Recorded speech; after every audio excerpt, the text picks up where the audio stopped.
नोंदबाबा अशोक खरात प्रकरणामध्ये पोलीस तपासाला आता एक नवं वळण आलंय। बड्या आयुर्वेदिक औषधी जडीबुटी दुकानांच्या मालकांची सुद्धा चौकशी केली जाणार आहे। खरातने या दुकानातून हरणाची कस्तुरी जडीबुटी खरेदी केल्याचाही संशय पोलिसांना आहे। नाशिक रोड परिसरातील एका ज्वेलर्स सुद्धा पोलिसांच्या रडारवर आहे। संबंधित ज्वेलर्सकडून बनावट रत्नांची खरेदी केल्याची माहिती सुद्धा मिळते। अंधश्रद्धा फसवणूक प्रकरणातील पुरावे हे जोडण्याचा पोलिसांचा प्रयत्न आहे आणि आर्थिक व्यवहार धार्मिक विधींचा संबंधही तपासामध्ये उलगडण्याची शक्यता आहे।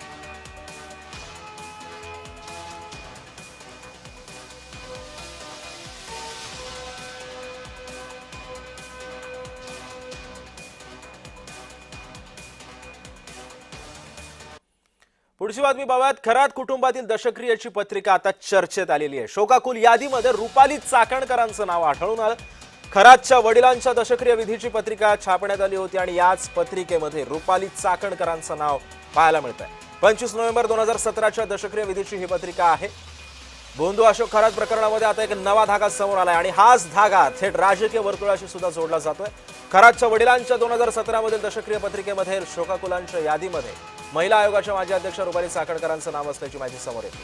त्यामुळे खरात आता आणखीनच खोलात जातोय आणि त्यासोबतच रुपाली चाकणकरांभोवती असलेला तो फास जो आहे तो अजूनच आता आवळल्याचं पाहायला मिळतंय।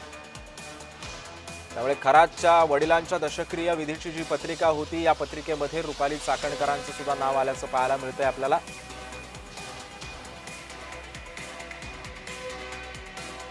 खरात कुटुंबातील दशक्रिय पत्रिकेमध्येच रुपाली चाकणकरांचं नाव आल्यानं सर्वत्र चर्चांना उधाण आलंय। 25 नोव्हेंबर 2017 मध्ये हा दशक्रिय विधी झालेला होता आणि यावेळी जी पत्रिका छापण्यात आली होती याच पत्रिकेमध्ये आपण पाहतोय की हायलाइट केलेलं आहे जिथे रुपाली चाकणकरांचं नाव आपल्याला या पत्रिकेमध्ये पाहायला मिळते। आणि या संदर्भामध्ये अधिक माहिती जाणून घेऊयात माझे सहकारी किरण कोटूर सध्या आपल्या सोबत आहे। किरण, 2017 मधली पत्रिका आहे ही दशक्रिय विधीची, याच्यामध्ये रुपाली चाकणकरांचं नाव येत आहे।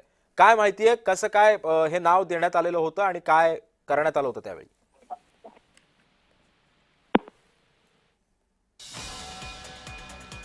किरण, माझा आवाज येतो तुमच्यापर्यंत?